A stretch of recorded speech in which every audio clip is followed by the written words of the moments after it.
Good afternoon, welcome to my channel. আমি Somali. চলুন আজকে ব্লগটা শুরু করি। আজকে থ্যাঙ্কস গিভিং এর বন্ধ চলছে, তো দীপন আমাদেরকে একটা জায়গায় ঘুরতে নিয়ে যাচ্ছে। দীপন বলো, কোথায় নিয়ে যাচ্ছ আমাদেরকে ঘুরতে? আমরা যাচ্ছি সুনল ন্যাচারাল প্রিজার্ভ, এটাকে লিটল ইয়োসেমিটিও বলা হয়। তো ও এই জায়গাটা খুঁজে বের করেছে, সব ক্রেডিট ওর, আর আমাদেরকে ঘুরতে নিয়ে যাচ্ছে। তাতে আমরা ভীষণ খুশি। এই যে পেছনে শ্রেয়ান, তো ও খুব খুশি। স্কুল টুল নেই তো, সারাদিন ঘোরাফেরা এই চলছে আর কি।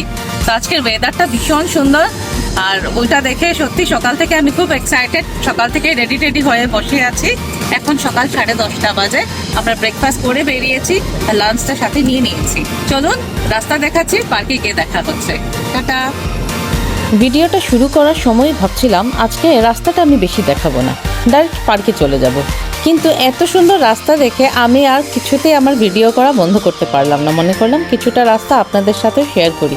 দেখুন রাস্তাগুলো কি সুন্দর সবুজ, আর এখন তো ফল কালার চলছে, তাই ভিডিও শুরুতেই যে রাস্তাগুলো দেখেছিলাম, দেখেছেন তো, এই যে গাছগুলো দেখা যাচ্ছে, এই গাছগুলো প্রত্যেকটাই কিন্তু লাল হলুদ এরকম কালার হয়ে আছে, আর এটা দেখতে ভীষণ ভালো লাগছে।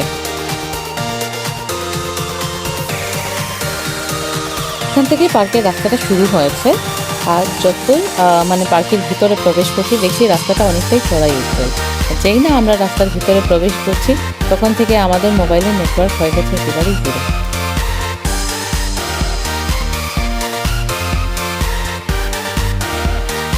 এই পার্কটার নাম সুনল রিজনাল পার্ক হলেও একে লিটল ইয়োসেমিটিও বলা হয়। কেন বলা হয় আমি নিজেও জানি না, চলুন গিয়ে দেখি। আমরা এখন পৌঁছে গেছি পার্কিং লটে। আজকে অ্যাকচুয়ালি থ্যাঙ্কস গিভিং, তো ভাবছিলাম যে একদম রাস্তায় কোনো লোকজন দেখতে পাইনি। যখন আমরা পার্কে ঢুকছিলাম কোনো গাড়ি দেখতে পাইনি, তো ভাবছিলাম কি জানি আমরা না একাই হয়ে যাই। তো এসে দেখলাম অনেক গাড়ি থামানো, অনেক লোকজন এসছে। তো এটা দেখে একটু স্বস্তির নিঃশ্বাস পেলাম। বাবা, এত কোর জঙ্গলে আমাদের না হয় একা থাকতে হলো, সেই টেনশন ছিল আমার খুব বেশি। এই পার্কটা এসে দেখলাম অনেকগুলো ট্রেল এদিক ওদিক চলে গেছে। তো আমরাও একটা ট্রেল ধরে হেঁটে একটা জায়গায় এসে পৌঁছে এত ভালো লাগছিল। জায়গাটা একেবারে সমান্তরাল, আর চারিদিকে বড় বড় গাছ, নীল আকাশ, আর চারিদিকে এত সুন্দর সুন্দর পাহাড় যেন উঁকি দিচ্ছিল আমাদের। এখানে এসে বুঝতে পারলাম একে কেন বলা হয় লিটল ইয়োসেমিটি, একেবারে ইয়োসেমিটির মতন।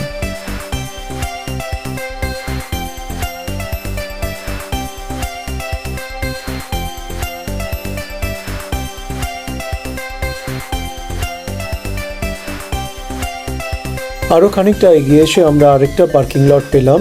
এখানে বসে খাবার জায়গাও আছে, রেস্টরুমও আছে। তো ডিসাইড করলাম এখানেই গাড়িটা রেখে ট্রেল নেব। বেশ কিছু ট্রেল হেডস রয়েছে, তারই কোনো একটা ধরে আমরা এগিয়ে চললাম।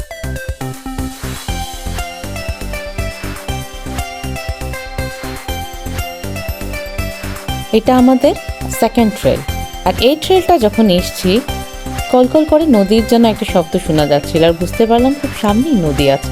চলুন দেখি নদীটা কত দূরে। কিছুটা এগিয়ে যেতেই দেখলাম এই তো নদীটাকে দেখা যাচ্ছে, তবে জল অনেকটাই কম, বৃষ্টি খুব কম হচ্ছে। এখানে তো উইন্টারে বৃষ্টি হয়, তো বৃষ্টি সবে শুরু হয়েছে, এতদিন বৃষ্টি হয়নি, তাই জন্য নদীতে জলটা অনেকটাই কম। আর জলটাই এতটাই ক্লিয়ার যে নিচের পাথরগুলো দেখা যাচ্ছিল।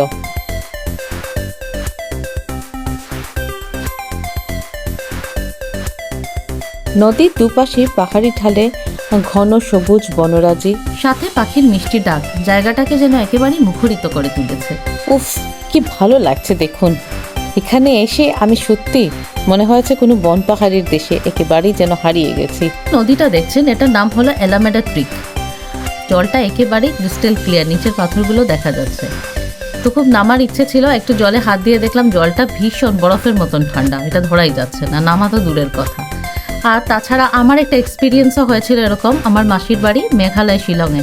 তো আমি এরকম একটা জায়গায় ঘুরতে গেছিলাম, আর এরকম জল দেখেছিলাম, জল দেখে আমি নেমে পড়েছিলাম, আর জলের মধ্যে ছিল একটা গ্লাসের টুকরা, ওটা আমি দেখতেই পারিনি, পাথরের মধ্যে আটকে গেছিল। আর আমি যখন নেমেছি আমার পাটা কেটে গেছে, কিন্তু ওই সময়ও সেম এক্সপিরিয়েন্স হয়েছিল, জলটা খুব ঠান্ডা ছিল, পাটা কেটে গেছিল, আমি বুঝতেই পারিনি। আর জল থেকে যখন উঠেছি এত রক্ত ঝরেছে যে দেখে আমি ভীষণ ভয় পেয়ে গেছি, ডাক্তারের কাছে গেছিলাম, সে অনেক বিশাল কাণ্ড হয়েছিল। তো এখানে এসে আমি আর সেম এক্সপিরিয়েন্স করতে চাইনি, তাই জন্য আর জলে নামিনি। আর আমি নামলে অ্যাকচুয়ালি শ্রেয়ানও নেমে পড়ছে, এতটা ঠান্ডা জল, ওরা আবার ঠান্ডা লেগে যাবে, তাই জন্য আর জলে নামাটা স্কিপ করলাম। তবে আশার আছে যে আমি গরমের সময় আবার আসবো, তো ওই সময় আসলে অবভিয়াসলি জলে নামা যাবে, তখন তো এতটা ঠান্ডা থাকবে না জল। এত সুন্দর জায়গায় এসে ফটোশ্যুট করা আমি কি করে ভুলে যাই বলুন, বারবার ফটোশ্যুট করে যাচ্ছিলাম। আমরা ইয়োসেমিটি যখন গিয়েছিলাম ওই সময়টা ছিল গরমের ছুটি, এখানে সামার ভ্যাকেশন ছিল।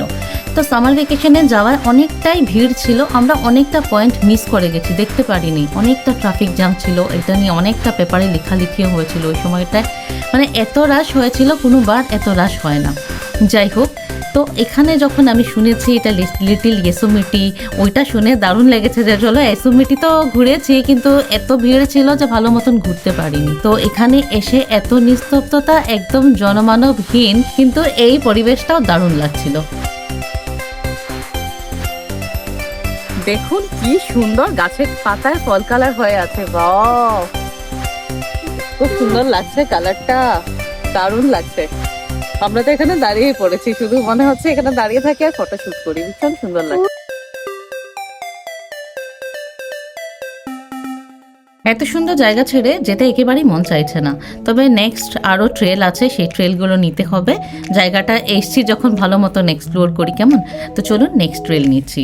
রাস্তাটা দেখুন কি সুন্দর, খুব সুন্দর একটা দিন, ঝলমল করছে আর জায়গাটা অপূর্ব, আপনাদের দেখাচ্ছি। মানে এত সুন্দর জায়গা, মানে ন্যাশনাল পার্ক নয় এটা, কিন্তু এটা ন্যাশনাল পার্কের থেকে কোনো অংশে কম নয়। আমার পেছনে যে পাহাড়টা দেখতে পাচ্ছেন, এটা অনেকটা ইয়োসেমিটির হাফ ডোমের মতন লাগছে। তো there is a reason why this is called Little Yosemite. So beautiful.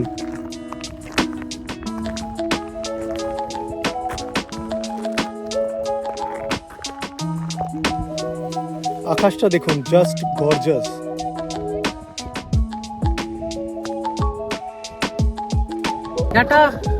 পুরো জায়গাটা মানে মনে হচ্ছে একদম অর্নামেন্টেড হয়ে আছে, এক তো ফল কালারে পাতাগুলো একেবারেই চেঞ্জ হয়ে গেছে, সাথে এই যে সবুজ পাহাড়, নীল আকাশ, ঘাসগুলো একটু গোল্ডেন হয়ে আছে, মানে মনে হচ্ছে পুরো যেন একদম অর্নামেন্টেড, সাজিয়ে দিয়েছে।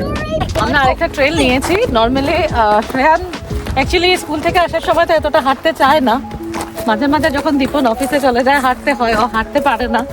আর এখন আজকে একবারও বলছে না যে ও হাঁটতে পারছে না।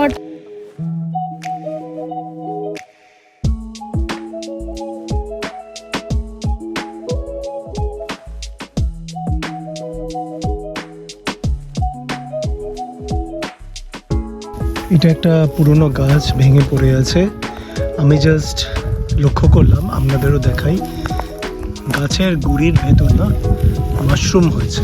এই গাছের গুড়িটা দেখুন, ভেতরের অংশটা বেশিরভাগই রৌদ্র জলে নষ্ট হয়ে গেছে, শুধু পড়ে রয়েছে খোলসটা। তবু এত সুন্দর ফরমেশন হয়েছে যে ছবি তোলার লোভটা সামলাতে পারলাম না।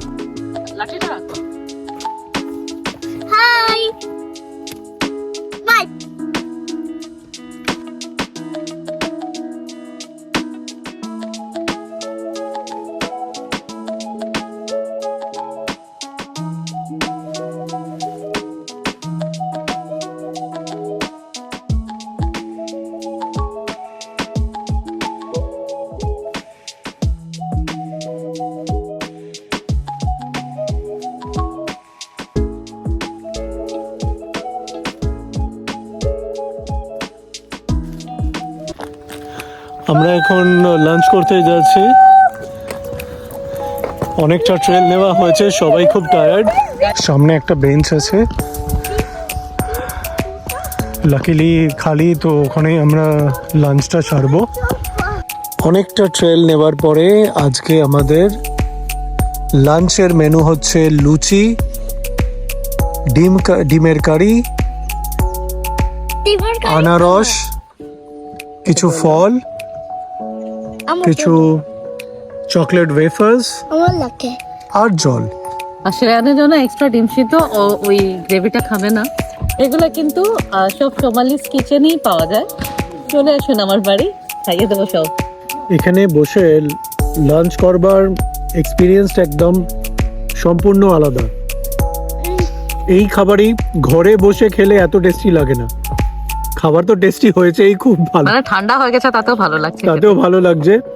বাট এরকম ন্যাচারাল জায়গা, সামনে একটা ক্রিক রয়েছে, জলের আওয়াজ শোনা যাচ্ছে, আর এত সুন্দর একদম পলিউশন ফ্রি জায়গা। খাবার পরে ওই দিকটা যাবো। শীতের মিষ্টি রোদের আমেজে লাঞ্চ কমপ্লিট করে আমরা রওনা দিয়েছি নেক্সট ট্রেলে। দেখুন এখানে কিন্তু এই যে ট্রেলটায় আমরা যাব, এখানে পুরো সম্পূর্ণটাই ম্যাপে দেওয়া আছে, কোন জায়গাটায় কতটুকু যাওয়া যাবে, কোনখান থেকে কি ট্রেল স্টার্ট হয়েছে, প্রত্যেকটা নাম ডিটেলসে দেওয়া আছে। তাছাড়াও দেওয়া আছে এখানে কি রকমের গাছপালা পাওয়া যায়, কি রকমের পোকামাকড় আছে, সাথে অনেকগুলো স্নেকের অ্যালার্ট দেওয়া আছে, রেটল স্নেক তো আছে এখানে, আর মাউন্টেন লায়ন্সের অ্যালার্ট তো নিশ্চয়ই দেখেছেন, এখানে দেওয়াই আছে। আমরা তো এসেছিলাম, খুব সানি ওয়েদার ছিল, হঠাৎ করে এটা মেঘলা হয়ে গেছে। তো আমার মনে হয় যে মাউন্টেন বলে কিছুটা এরকম তাড়াতাড়ি সন্ধে হয়ে যাচ্ছে। এখন দূরে যে পাহাড়গুলো দেখিয়েছিলাম, আমরা এখন ওই পাহাড়ের গা দিয়েই হেঁটে যাচ্ছি, মানে কিছুটা পাহাড়েই উঠছি, অনেকটা রাস্তা উঁচু নিচু হয়ে আছে, তো বোঝাই যাচ্ছে এটা পাহাড়ি রাস্তা। এতদিন দূরে পাহাড় দেখতাম, দেখে মানে ভাবতাম যে পাহাড়টা কোথায় গেছে, এই পাহাড়ে যদি যেতে পারতাম। আজকে একেবারে সেই পাহাড়ের গা দিয়ে হেঁটে যাচ্ছি, সেটা কিন্তু একটা আলাদা এক্সপিরিয়েন্স, খুব ভালো লাগছিল। গাছ দেখলাম পাতা ঝরে গেছে, তবে শেপটা দেখে বড় ভালো লাগছিল, দেখুন কি সুন্দর লাগছে।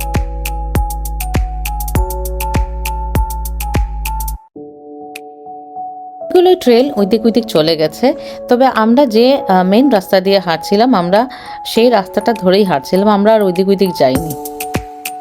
এতটা গভীর জঙ্গল, এতগুলো গাড়ি দেখে এলাম পার্কিং লটে, কিন্তু মানুষগুলো গেল কোথায় জানি না।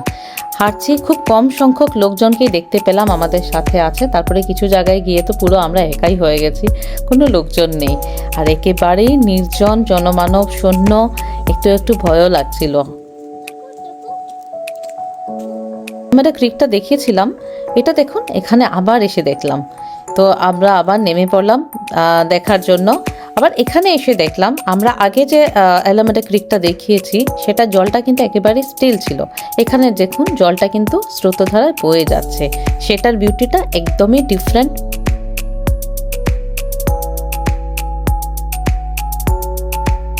একেবারে গা থমথমে ব্যাপার, মনে হচ্ছে একদম আশেপাশে কেউ নেই, আমরাই শুধু আছি, ভীষণ ভয় ভয় লাগছে।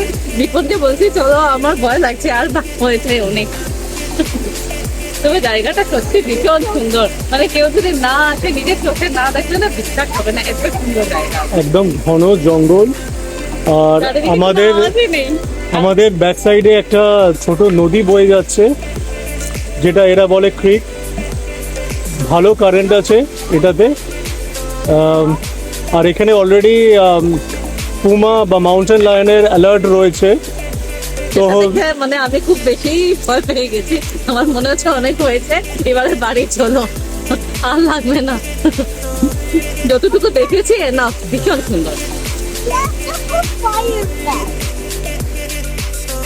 শ্রেয়ান এখানে এসে এতটা জল দেখে ভীষণ এক্সাইটেড, অত বারবার চলে যাচ্ছিল জলে নেমে পড়বে, ত্বকে আটকে রাখাটাও সেটা বিশাল বড় কাজ। এখানে একটা গাছ দেখলাম, গাছটার 60%ই কিন্তু ঝুলে আছে, দেখুন শিখরটা কিন্তু ঝুলে আছে, আর গাছটা একদম সুস্থ শরীরে বেঁচে আছে, সেটা দেখে ভীষণ আশ্চর্য লাগলো। দেখুন কিরকম গাছটা। তবে আমার যা মনে হয় পার্সোনাল এক্সপিরিয়েন্স থেকে বলছি, যে এই সমস্ত জঙ্গলে আসতে কখনো একা আসা একেবারেই উচিত নয়, কোনো যদি আরও 2-3টা ফ্যামিলির সাথে থাকে তখনই আসা উচিত, কারণ এই সমস্ত জঙ্গলে কোনো রকম বিপদ যদি ঘটে কিন্তু কেউ আশেপাশে নেই এই বিপদ থেকে উদ্ধার করা। ফেরার পথে দেখতে পেলাম একটি ক্যাটেল র্যাঞ্চ, নানান রঙের হৃষ্টপুষ্ট গরুগুলো চড়ে বেড়াচ্ছে ঘাস জমিতে। সত্যি খুব ভালো গেছে। এবারে নটে গাছটি মুড়লো গল্প আমার আজ এখানে ফুরলো। আমার এই ভিডিওটি আপনাদের কেমন লেগেছে অবভিয়াসলি কমেন্ট করে জানাবেন, আর কারো যদি এরকম জঙ্গলে যাওয়ার এক্সপিরিয়েন্স থাকে প্লিজ শেয়ার করবেন, কেমন? যারা নতুন দেখছেন আমার ভিডিওটি প্লিজ সাবস্ক্রাইব করে দেবেন। আজকের জন্য টাটা, বাই বাই।